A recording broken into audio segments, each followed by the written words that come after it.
SSDI and Planning for Work, a Griffin Hammis production tailored for Minnesota. Do you receive Social Security disability insurance? If so, have you ever wondered what would happen if you worked? Well, I'm here to tell you that you can work, have money, and keep the safety nets you need. The key is to make a plan. Why do I need to make a plan? Well, making a plan helps you know ahead of time what will happen with your SSDI benefits.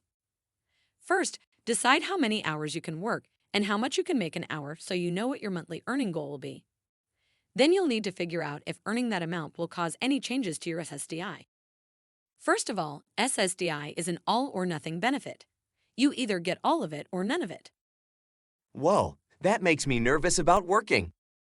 Well, I've got good news for you then. You have choices. Some people plan to get a job that pays more than their SSDI, so they're okay with it stopping. Other people can't work as much, so their plan is to keep getting SSDI while they work. You decide what makes sense for you. Well, how does Social Security decide whether I'll get my SSDI? They compare your work to a monthly limit. This limit is called Substantial Gainful Activity, or SGA for short. This helps them decide if your SSDI should continue or stop.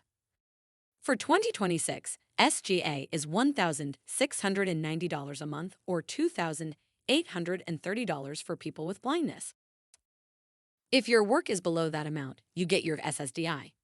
If your work is above that amount, you don't get SSDI.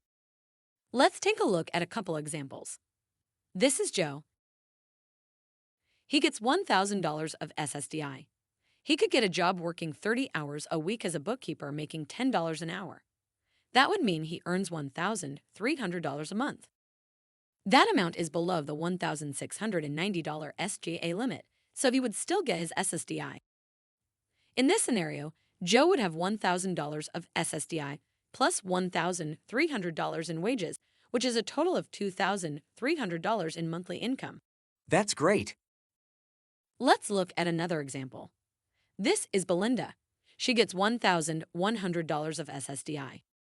Belinda is finishing a nursing degree and plans to work 30 hours per week, making $27 an hour, which would be $3,500 a month.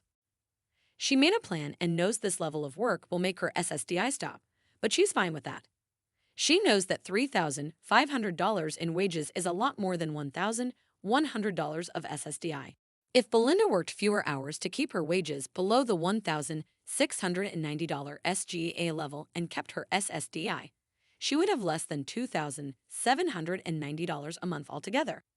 That would still be much less than the $3,500 Belinda plans to make as a nurse, even after taxes. So, she doesn't mind her SSDI stopping. There are also rules that allow Belinda to keep Medicare if she earns enough to stop her SSDI. Okay, but what if Belinda suddenly can't work and needs her SSDI back? Well, that's a great question. The SSDI program has safety nets called work incentives.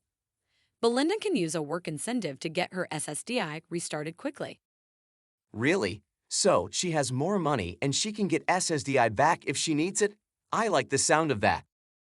Yeah, there are a lot of SSDI work incentives. Some let you keep SSDI even when you earn more than SGA. Some work incentives let you restart your SSDI quickly if it stops, just like we saw with Belinda, and other work incentives let you keep Medicare even if your SSDI stops. I think I'm ready to make a plan to work. Where do I start? That's another great question. There are several different ways you can get help. Go to mn.db101.org and use the Benefits and Work Estimator, or start a chat by clicking on the chat link at the top or bottom of each page.